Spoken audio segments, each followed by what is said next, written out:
Okay. So, are you ready for me to reel off the new Do it. intro? Do Are we ready? Are we ready? We're ready. Fabulous. Right. So, because this is new, I have no idea what I'm doing. So, hey creative minds and business enthusiasts, welcome to Looks Like We Made It. I'm Izzy, head of production here at Howell Media, and one half of our father-daughter duo alongside my dad Chris, our managing director. Together, we're diving into the world of video marketing, content creation, and all things creative. Each episode, we share real stories, expert tips, and an odd laugh along the way. The odd laugh, not an odd laugh, along the way. This week we're answering the question, how important is media in education? And we're joined by the brilliant Barrie McDermid, owner of the Punctuation Show, raising attainment through entertainment. Let's go.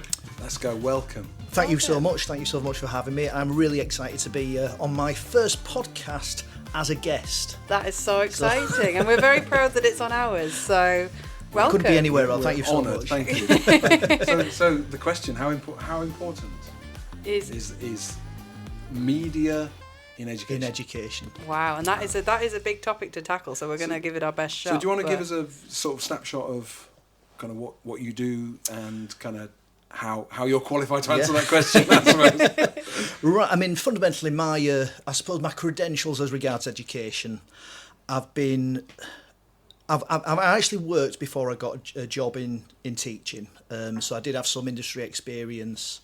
I worked for a newspaper, worked for a commercial training company, and also in IT recruitment. I then got sick of my life, sold everything with my wife, and we went travelling around the world for a year and came back. Wow. And I thought, yeah, I would actually like to join my wife, who's a head teacher, successful head teacher in County Durham. I would like to join the world of education. And so I did that with, I think, a reasonable knowledge of what was involved, which I think You've come because I saw how hard she was working in it. I knew I could probably get away without working that hard, but I could cope with with what's gone on. So I kind of got a job in supply teaching and really, really enjoyed it. Since then, I worked as a teacher with a reasonable track record for about sort of 6 or 7 years. And following on from that, I then set up my own education company called Podcast Revision, funnily enough, which was actually just basically helping people pass the GCSEs by using audio recordings. So there was no RSS feed or anything as complex as that. It was just me posting up recordings of a lot of the English poems. Now, I think I mentioned to you, Chris, that I'm also a musician, and I was using Logic Pro, a recording package to... That's quite a weighty bit of kit, actually. I didn't have kids at the time, so money to waste.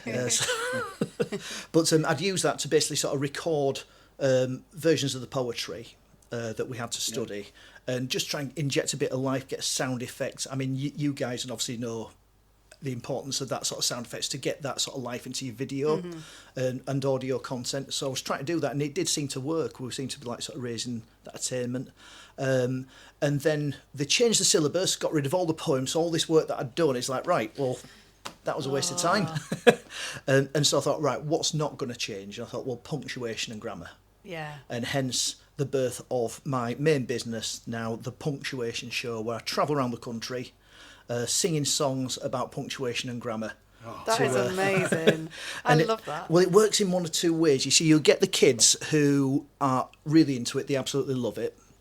And then you'll get the kids who are like cringing, who you actually sing to. It's like, right, use full stops, or you're going to get that man to come back and sing to you. And so, it's win-win So for it all. works both ways. It works both ways, absolutely. So I suppose that those are my credentials. I've just finished my 15th year in business. Wow. I've lost count of the number of schools I've visited. But media and education, I think, is a fascinating one. Because as an English teacher, English was your original media. Mm-hmm. Your writing, your reading, and those skills that are supposed to be being taught, I don't personally think have been effectively adapted for a modern era. Yeah. Mm-hmm. Because you guys both know, and part of your sort of discussion with any clients, you're going to be talking about how people read video, how they read images. Mm-hmm.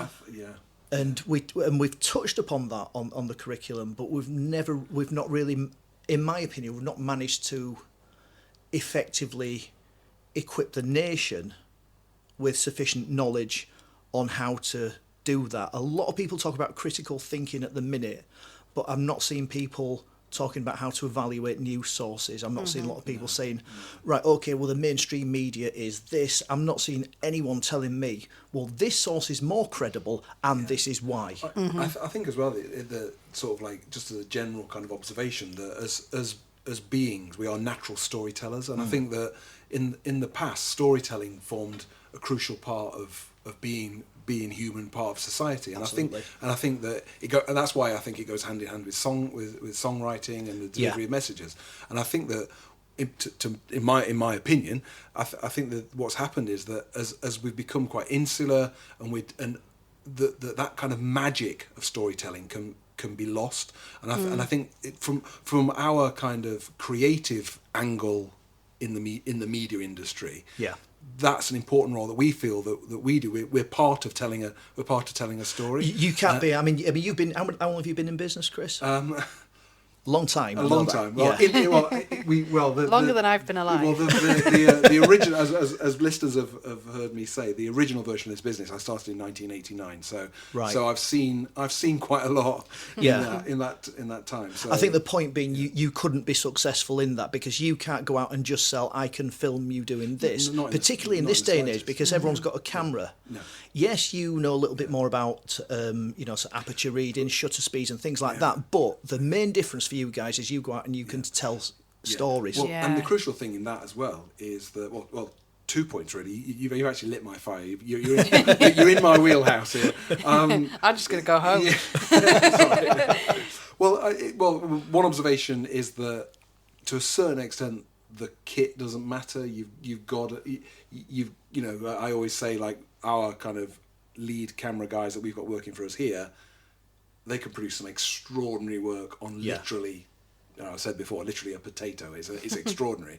Whereas you could hand somebody a £10,000 camera and they can't make you anything. So I think there's a almost like learning about that process, about what works, what doesn't work.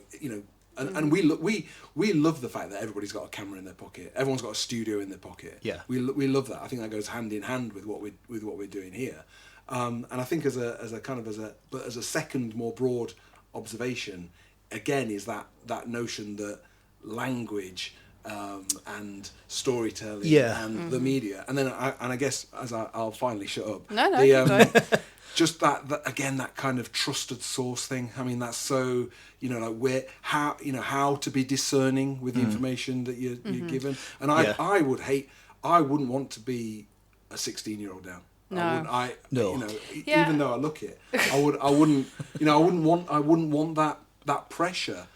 Of that. I mean, that must be Well, that's it, because I, as we mentioned in the last episode with Nick, is that I'm a what you'd call a young millennial, in the way that I am bordering on Gen Z, but I'm not Gen Z, because there's a lot of words around that. And I still don't know what that is. Chris still doesn't know the difference. You're Gen X, remember that. I remember. But I think that my generation, because I was like a teenager during the time when social media really started to take off and things really started to pick up, and information suddenly became massive. You went from tappy little button phones to suddenly having the whole world at your fingertips. And I think I've come from a generation that have seen both sides. So I've seen the world before it, and I've now seen the world after it. But I can't imagine what it'd be like for young people coming into schools, into GCSEs, with the rise of AI and all this stuff, feeling like you're up against something so massive now that you don't really know where to start. I'm going to say something relatively controversial, and that is that I don't think schools are brave enough with new stuff. No. And now I remember when I first started my business, I'd produced lots of content, sort of animations, songs that I was trying to give to schools. Now, you will know better than most how difficult it is to share video files, because they're so big. You can't just attach a video to an email and get a decent quality. You're leaning video. against an open door. You just can't do it. And so I was like, say, right, if I put my stuff on YouTube, and the hostility I would face from local councils, were not allowing YouTube, and it's. I feel that it was almost like, right, okay, we've got this massive football stadium, and we're going to let all the kids are running into it, and we've no idea who's in there, but the teachers can't go in. We must stay out of it because we don't want to get into trouble. It's like, well, And I think just in life, we're relying on good citizens to protect us from the bad ones. And that needs, and you would hope of all professions, that teachers should be relied upon to be good citizens, and they've been prevented from using YouTube or anything like that, vetting videos. And as with all social media and the internet per se, there's so much information out there. Oh, yeah. And they didn't offer an alternative either. And if they they didn't offer, if they put the it gatekeeper was just down shut so down. you can't come in. They're not saying, but you could use this method. I mean, that's absolutely. The sad thing, And Facebook's like, if you go on Facebook and someone says something, that my head teacher I worked for, so I will not support you. You can go on Facebook, but if anything comes back as a result of that, you're on your own, and you were just very much discouraged. And I think as parents, you're sort of quite a new parent, aren't you? Issy? Yes. But you'll know this. It's your kids get to know about all this new technology way before we do. Oh, it's extraordinary. No, it's extraordinary. Hence why we have all these nice cameras. Yeah. Well, yeah. No, But that was more. And hence why you employ you. Exactly. You're right. I mean, ultimately, I think it's a strange situation that the new technology, the new sort of shift in, as you say, the sort of social landscape. You can't put the rabbit back in the hat. You can't not know what you already know. Absolutely. So I think like my responsibility, shall we say, as a father and a grandfather and a business owner and a good citizen, I hope, is to sort of impart kind of what knowledge and whatever and you can, but also to be a kind of like as a fallback, as a backstop. Yeah. And I think that's important as well, that you kind of like you can't just be the Wild West. It can't just be kind of there's all this stuff, just absorb it. And also I don't think we teach young people how to be discerning. I think unless you can say, well, this is not acceptable, this is acceptable, and these are the reasons. Yeah. I think you can get lost in the weeds a little bit with. Well, yeah, because I think it's now become so massive. It's like you said, it's hard to put that rabbit back in the hat or the toothpaste back in the tube. But I think thank you. I think we're going to come up with so many of those during this. But I think for me it is the sheer amount of information and the volume of information that it's almost like it's a lot of social media content, etc., has been kind of associated with junk food and negative stuff. And there's a lot of positive stuff out there. There's a lot to learn. There's a lot of great information. There is. But knowing almost not necessarily sort of blindly following what someone says, but being able to go, okay, and then being able to go and do your research, being able to go and find other examples of stuff and come with your own opinion. So in terms of like the work that you do, like a kind of what are your observations of the kind of the state of the union, and what would be kind of what should people be doing? What should parents be doing? What should schools be doing? What's the in your opinion, what's the solution? I think really this it goes back. I thought when I was as an English teacher, English and maths, what does that mean to young people? And I suppose it's a branding exercise. I felt that the government ought to take a look at this and rebrand both those subjects, rename those subjects. So you're not an English teacher, you're not a media studies teacher. Now there's another subject there that we could get onto, but that really ought to be rebranded as communication. Right. Mm-hmm. And then all of a sudden, we're not just talking about reading Shakespeare. Now, I enjoy Shakespeare as much as the next person, probably not as much, but I can see the benefit in learning about Shakespeare, because if you can sort of unpick the ideas, the themes are still relevant today, but they're presented in a way that it's not going to make any difference to a young person. And I think there's so much information out there now. We need to start looking at what is going to be relevant for them. The grammar test, for example, that they did. Now, I'm not going to embarrass you by asking you questions about the subjunctive or the active and passive voice, but I dare say most people watching this, unless they've undergone some sort of specialist research into those terms, they're going to have found themselves at whatever it is they are without really needing to worry about, and that's because you don't need to worry about. I think successive governments have suggested that, right, we need to raise standards. Now, I mean, no one wants to lower standards, but we've got to be realistic. Now, you look at social media, you look at your average person's level of their ability to command, manipulate and communicate in their own language. not everyone finds that easy, and I do want to abundantly stress that does not mean someone is thick. I've spoken to kids that can't spell, who have been who I know can strip a car engine apart and then put it back together. Now, I can spell, I can punctuate, fortunately. I cannot put a car engine back together. Now, who's thick in that situation? I would dare say at this point in time, their skills would probably be a lot more useful. So, am I thick? Well, I don't know. One thing I have got going for me is I'm not paranoid about being called thick. But we made that generation of kids feel as though they were thick, as though they were failing. It's that recognition of someo's Absolutely. field of genius, isn't it? Exactly. That's what it is. Yeah, and that's what we should be doing at school, more so than ever. In terms of what we should be doing as far as that information is concerned, we need to embed, I think, fundamental communication skills. Because what you tend to find if you look at Facebook, Twitter, arguments, spats as they're often referred to, most of the time people just aren't understanding each other. People are just waiting for their turn to type or give speak and give their opinion, and no one's like really sort of taking a step back and think, well, hang on, and I've said this, so right, what is it we're arguing? What do you think we disagree on? And people can be shouting, sort of calling people from a pig to a dog, and then you look at you strip back everything. Right, okay, well, everyone wants what's best for people. We all want to look after the younger generations. We might have different views on how we do that, and I think schools really need to be sort of embracing the ugly. We need to. There's some horrible topics out there that need to be addressed, because shying away from them doesn't work well.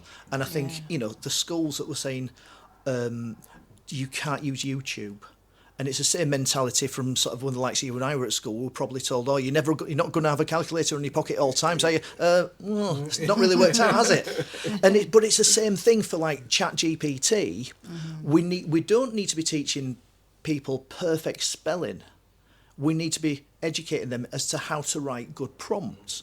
Because ChatGPT will correct your spelling. It will correct your punctuation. Oh, totally. And it's amazing for that. Now, in the same way that I might employ a software to do my accounts, other people who are maybe really good at accounts, but they're not great at writing social media posts, they're not great at writing blog copy, then they can employ ChatGPT to do that for them. Regarding specifically the English curriculum, now I can remember teaching people about persuasive writing. Well, why can we not adapt that to SEO copy?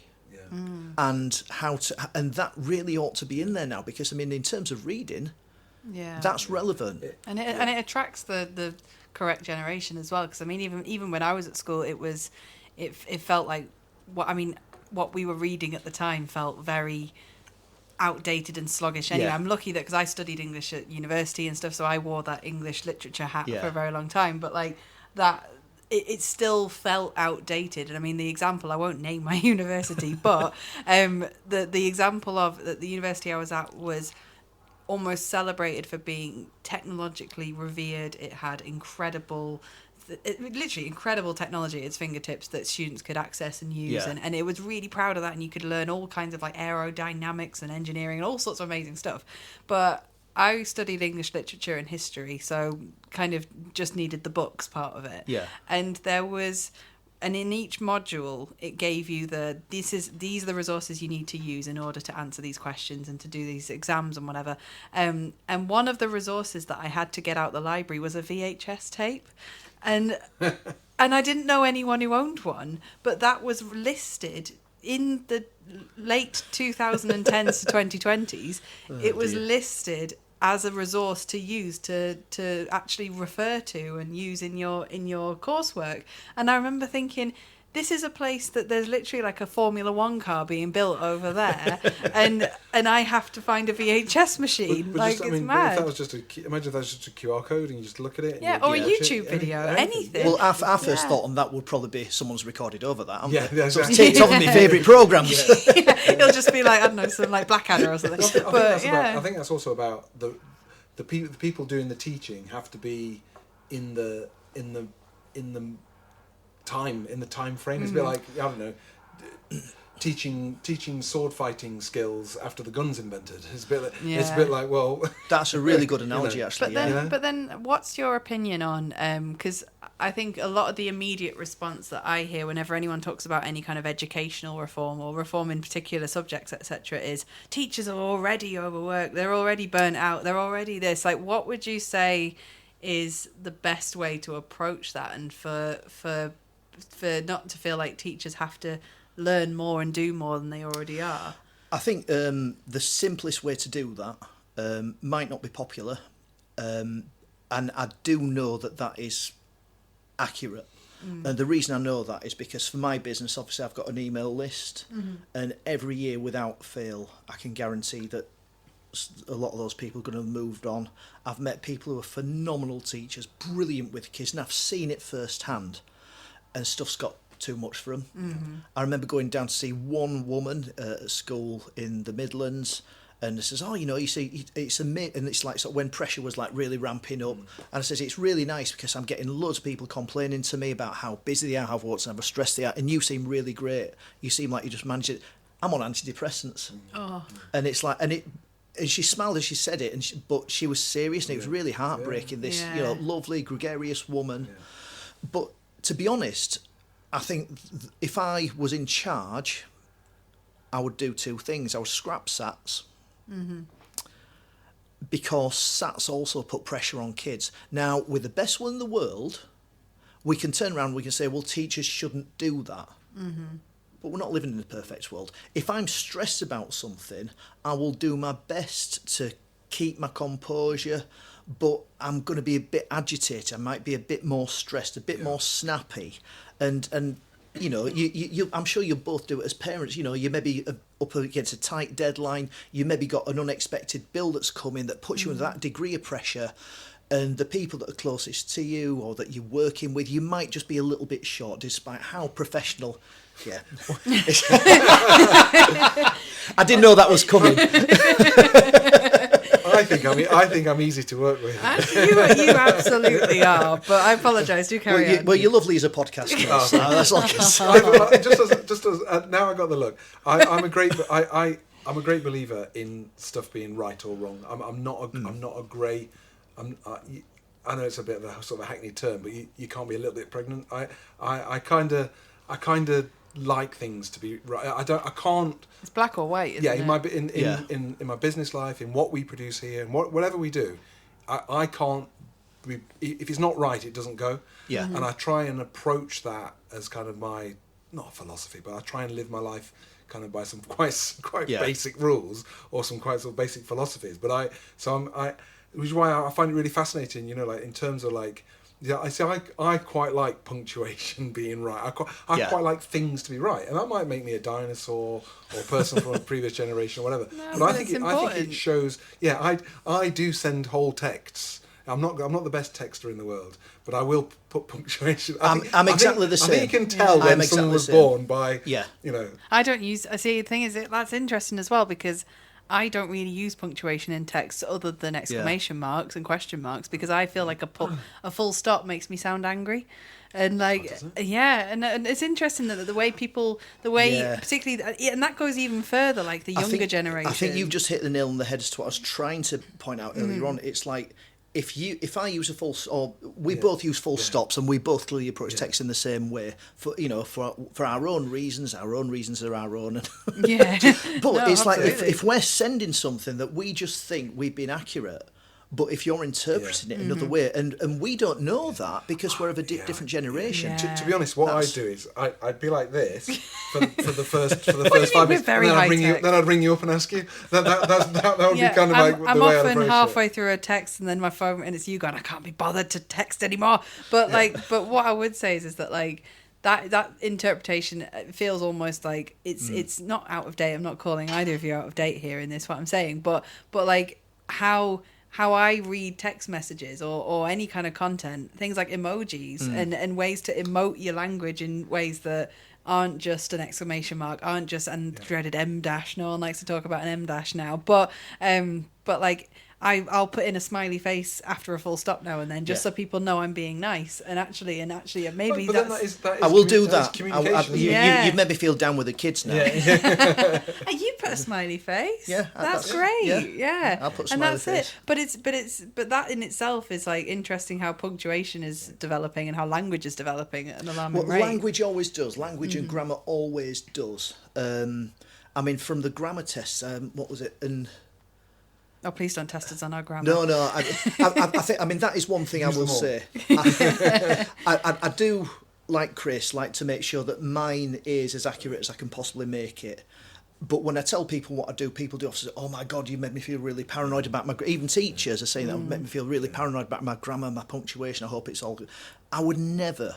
The only time that I would correct anyone's grammar is if they were being a complete idiot and try to make someone else feel small online. Yeah. Then I might say, "Well, look, don't pick out with them because that's wrong with yours." And I might do that in that situation, but certainly, if anyone were to attempt any sort of communication with me, there's no way ever that I would look at any spelling punctuation because it's just rude.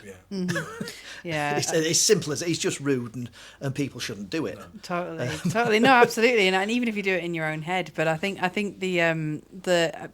guess my other question that I had for you is. Because my mum, Chris's wife, she's an English teacher, and she doesn't listen to the podcast, so we can. I'm reliably informed after 60. How many episodes have we done? Nearly 60, 70. Nearly 70 episodes. I'm reliably informed she'll never listen to the podcast. So we can talk about her. Can't we? We can talk about her openly, but she'll find a way. I'm scared of her, but she's obviously worked as an English teacher for a very long time, but like. She's always said that now when kids are doing exams, the fact that they're handwritten always ends up feeling like a stumbling block for a lot of kids, because loads of kids in this day and age who are kind of coming into their GCSEs now, a lot of them don't write by hand for a lot of it, and they're actually more used to typing and stuff, and like there's lots of interesting ways about how technology's kind of creeping in different ways, as to even just like, yes, are we by handwriting out for 2 hours? Is that outdated now? I think there are two ways to look at that. I mean, the first is the Apple Pencil still remains relatively popular. Styluses, I mean, I don't know if you're maybe not old enough to remember the Newton. I remember the Newton. Yes. The Newton. Yes. What's the Newton? It's like the first iPad sort of, it just absolutely bombed. Yeah, just basically like a grey slab with a plastic pencil in the side of it, and you could like an Etch-a-Sketch. Yeah, a crude way. Yeah. Did you have one? I didn't have one. No, neither did I. Would you admit it if you did? Yeah, I've always been a bit of an early adopter insofar as I've always paid more for things than everybody else, got them earlier, did all the R&D, and then sort of So I quite like leaps and when technology and communication devices, whatever it might be, take a significant leap. So as an example, the other night it was Top of the Pops 2 was on the telly. And it was 1997, and we were looking at the audience bobbing around. And 1997 seems like quite recent to me. Yep. And B, I was one. What was amazing? We were just talking about it, and we were saying it was interesting. Obviously, no one in the audience has got a phone because they weren't, a smartphone because they weren't invented. We were saying the iPhone was still 10 years away. So in 1997, it was still 10 years in the future, even then. And I think that massive shift, that massive smartphone shift. I think the smartphone and social media joined together have probably had and actually that's had a massive significant effect on society globally. Yes. And then you throw AI into the mix, that could be as big as the Industrial Revolution. So we're living in quite amazing times in many Absolutely, regards. I mean, the other thing I was going to say on the handwriting side of things is I remember probably around about 10 years, about 2000, in fact, it would have been about 2010, so a little bit further on. And I was sat discussing because I started out when I first started working for myself, I was doing a bit of, they said consultancy work for County Durham. It wasn't, no one consulted me on anything. It was basically, we need these kids to pass the GCSE, just get them through whatever you need to do, we don't care. And that was my consultancy. But I remember sat with other consultants who were doing similar jobs, maybe genuinely consulting, I don't know, but we were bemoaning children for getting pens, and it was it was I mean, anyone that teaches, I'm sure your wife, your mum will tell you, it's a pretty common problem. Yeah. No one really, and I was saying, well, the kids don't care about the pens. It's not important. No. So, well, they don't forget their iPods. There's an iPod. So, don't forget their iPods. And I remember at that time, this is like sort of 2010, and saying, right, okay, well, let's get real about this. We're all English specialists. We all do English for a living. That's our job. When's the last time you sat and wrote more than a side of A4 using a pen? Yeah, interesting, And everyone just sat around looking at each other. So you haven't. I know I haven't, because I mean, I was getting into, I think I got one of the sort of relatively new iMacs at the time. Sort of playing around an iMovie where you could have one track and that was it. And I was off on the moon with that. But yeah, it's just that thing. I was moving over to the to using Pages or Word or whatever it might have been, as was everyone else. And like sort of now, realistically, how many people are handwriting that much?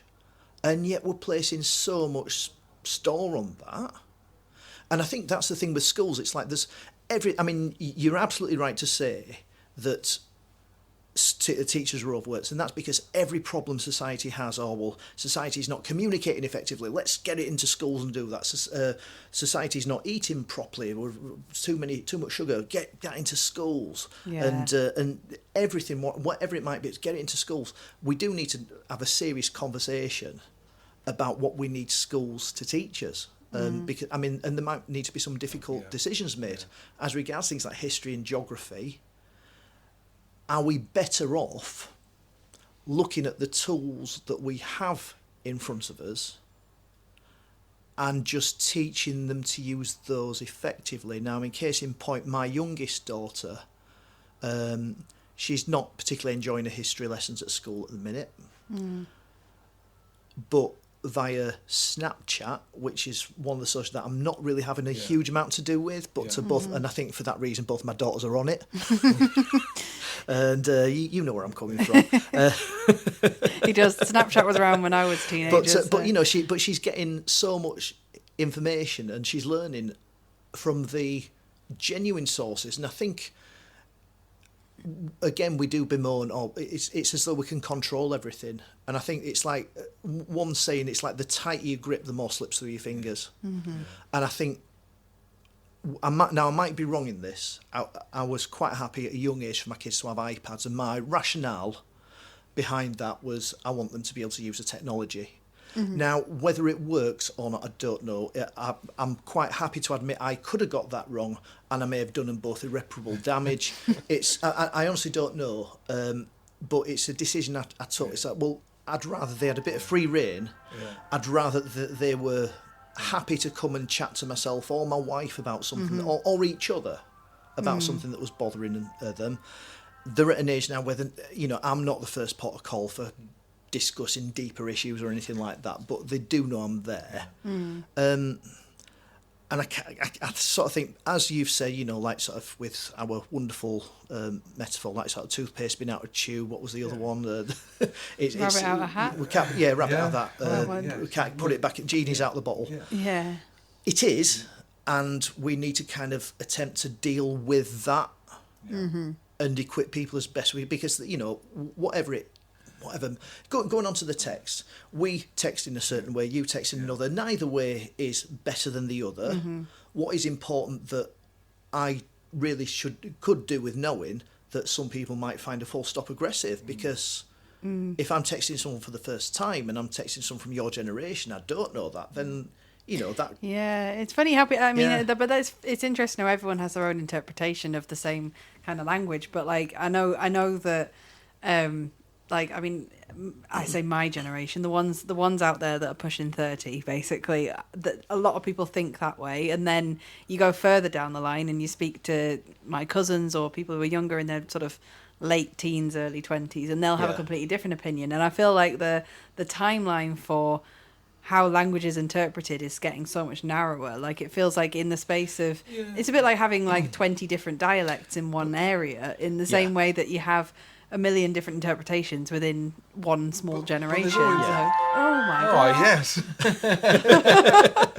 we get it. We don't want ice cream. I don't think we've ever had an ice cream van. Not there. Should we get an ice cream? It's like it's taunting us, isn't it? The camera's going to cut and we'll just be all here like All late 99s. While the ice cream van's there, all I was going to say, I think it's still a version of the same. I think each generation thinks they've invented this kind of everyone's got their own way of communicating, whatever. But I think, like, you know, I don't know. Say I was ringing a girl on the old-fashioned telephone. I wouldn't do it in my mum and dad's in the hall, because that's where the phone was. You go to a phone box and I would say a end of the street with So in a sense, like it's the same thing but different. Ah, okay. Do you know what I mean? Like there's that. It kind of just like as a teenager, if your mum wanted to see a photo on your iPhone, you put it on airplane mode so no one could see anything. And you know, while they're going, oh yeah, no, that's it. I mean, you do over as you get, you know, older, you do learn different tactics. But like, I mean, bearing in mind, there was a time where we were at, this sounds terrible, we were at a museum when I was a kid, and they had a rotary phone that you could play with, and I went and tried to press the buttons on the rotary phone, and you basically broke a hip watching that. Well, yeah. It's like, you were like, oh my god. But no, it's absolutely I mean, I could talk to you for hours. I would, you know, I think, yeah, because I think there's so much there that we can cover, because we've got what I was going to say is my last point was that there's a big kind of focus on combining careers and how careers use different skills. Yeah. And that's something that we've been involved in getting young people to do work placements and work experience and trying to see how they can apply different transferable skills, as the line, in different things. Because I obviously was from an English background, but I ended up in film. And lots of young people, when they don't really know what they want to do, film often seems to be a good one to try out because it's sort of new and a bit different and everyone can kind of have a go at it. But what is your opinion on combining more, kind of having more kind of input from businesses, from careers spaces, from that? Or is that just overwhelming young people as well? Because I feel like when you're that young, often you don't know what you want to do. But short answer, no, I don't think it's overwhelming. I think it's becoming or going to become crucial. The reason I say that, now, I went to university, my wife went to university. I used to be a big advocate of people going to university when it was free. Now, I am of an age where I actually got a grant. They actually paid me money to go. And I mean, and we would moan at the time that it wasn't enough. The student unions were like, sort of, you know, what's happened to our grants? It's not enough. And then, you know, sort of a few years later, it's you know, wow, we've now got to pay for the tuition. But I think that needs to be factored in. What you now, if you're doing a job that absolutely requires that and will get you the level of salary that is going to make that worthwhile, then fair enough. But I'm saying to my daughters that they need to think twice, and I would advise anyone thinking about going to university to really think about why they want to go, because it's such... I mean, Martin Lewis has said he thinks that you should look at the fees as a tax. But I just think there's so many alternatives. Like, I mean, I think maybe sort of 10 years ago, he's watched a few YouTube videos to be able to get to a certain standard. But I mean, the standard of YouTube videos now is incredible. The production values are extraordinary. Yeah. I mean, just chipping in my 2 penneth, I want my doctors and my teachers to have gone to university, but as someone who's employed scores of people in the creative industry, I have never once checked whether in fact, I'll go as far as to say, if anyone's applying for any jobs with us, I'll go as far as to say it's not. If someone had a degree in film studies, graphic design, or whatever, it shows they've got a dedication. And it shows they've got a dedication to maybe some technical expertise. But and I don't mean to diss education at all. Education's fantastic. No. And you know, every day's a school day. I've been known to say that. But ultimately, in an industry like ours, I would counsel people very carefully about the route they went, because actually, it really doesn't make a difference. I think we need to just differentiate between education and going to school, college, university, because they're very different. It's you can go to school, college, and you can get an education. Or I'm going to hold my hands up. My time at college stroke university wasn't really, my priority wasn't learning. I actually did English, drama, film and television. Oh wow, that's quite a lot to pack into one degree. Well, funnily enough, it's a 4-year degree. Right. And it's 4 years that I don't need to worry too much about getting a job. I've got sort of time to think about what I want to do. And it was interesting because I had that knowledge, that experience of going and met lots of new people. It really broadened my horizons. I went straight from school, and I think for that I'm not really sure I was mature enough to fully make the most of it. I had a very good friend who he now lives down in just north of London. He really did, and we were using like sort of the studio U-matic tapes and things like that, your old editing suites where you sort of he was getting to know those inside out, while the rest of us were sort of playing around and messing about and think, should we sack this off and go to the student union for a subsidised beer? I'm probably the reason why you all had to pay tuition fees, to be fair. Well, I'll blame you. Right. But that's really interesting. Fantastic. And before I get on to my I always end each podcast with a silly question. Well, it's not really silly. It's more of a... Well, some are silly and some are challenging. Silly and challenging. So like me, that's how I've been described. First off, where can people find you? How can they get involved with what you're doing and be part of your mission? www.thepunctuationshow.com or @punctuationshow on most social media. TikTok seems to be popular at the minute. So you can find me there, or just sort of reach out via LinkedIn. Fabulous. Well, thank you, Barry. So I'm going to ask the question, which I feel like is a good one, because I feel like we've discussed careers, we've discussed different things, which is, what's the most bizarre job you've ever had or almost took? Well, I watched you both lean back like, Well, I think I've probably... The almost took job... actually, took is quite an interesting line. So me and my friend applied to be merry men at at Sherwood Forest. In tights? Well, it was basically a community, a kind of like a sort of, just like a community engagement thing. Right. At the Sherwood Forest Visitor Centre. And I got the job and he didn't, so I didn't take mine. Aww. So I could have been a merry man. I could have been a skinny little John, or because back in the day, obviously not now. I never knew that. So that's amazing. So me and my mate, we tried to be merry men, and only I got it, and so we didn't do it. Well, Sherwood Forest Visitor Centre, if you are listening, we have got a merry man. I could do Friar Tuck / Little John now, I think. Okay. Well, we'll expand your acting portfolio. That's great. And mine feels quite boring by comparison. I was going to say, so does mine. I think my I'm going to interpret this as the first job that came to mind for that question. So I'm going to give you this as the answer. I worked for a chicken factory. What? I worked in a chicken factory where basically my job was to, after the chickens had come through the defeathering machine, my job was to get the remaining stubborn feathers, which were in the worst bit of the chicken. I'll leave that with you.